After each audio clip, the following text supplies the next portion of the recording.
విశాఖపట్నానికి సంబంధించినటువంటి సంక్షోభపు పరిష్కారం అన్నటువంటిది ఇక్కడ కీలకమైనటువంటి అంశం.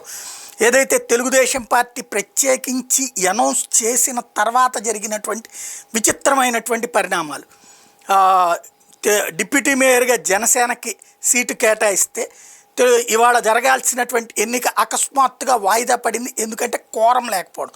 కోరం ఎందుకు ఉండదు అంటే తెలుగుదేశం వాళ్ళే అటెండ్ కాకపోవడం. ఏంటి, డిప్యూటీ మేయర్ పదవి కోసం వాళ్ళు ఆశ పెట్టుకుంటే అకస్మాత్తుగా నిన్న రాత్రి 11 గంటలకి తెలుగుదేశం పార్టీ ఆ సీటుని జనసేనకు కేటాయించింది.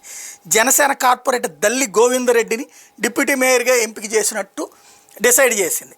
దాంతో కావాలని అంటే మేమందరం మనవడే రావాలి, తెలుగుదేశం వాళ్ళే రావాలి, కానీ జనసేన ఏంటని చెప్పేసి వీళ్ళు తెలుగుదేశం అధిష్టానానికే దమ్కి ఇచ్చారు. అక్కడ గంటా శ్రీనివాసరావు వర్గం ఉంటుంది, పల్లా శ్రీనివాసరావు వర్గం ఉంటుంది, రామకృష్ణ వర్గం ఉంటుంది, ఇటు పక్కన జనసేన వర్గం ఉంటుంది.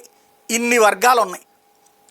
వర్గాలందరూ అనుకుంటే అయిపోయేది. కానీ ఒకళ్ళకొకళ్ళు తమ తమ ఈగోస్ని సాటిస్ఫై చేసుకునే క్రమంలో అందరూ కలిసి తెలుగుదేశం అధిష్టానానికి జల్లగొట్టారు.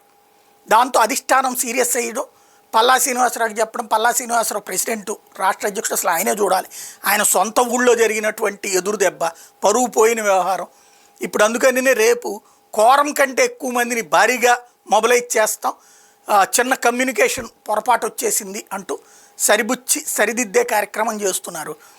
ఓ రకంగా జనసేనకి ఇది షాకింగ్ పరిణామం. కానీ ఖచ్చితంగా తెలుగుదేశం తమకే ఆ సీట్ ఇచ్చి తీరుతుంది అన్నటువంటిది, అది వాళ్ళ బాధ్యతే అన్నటువంటి పాయింట్తోనే ఉంది.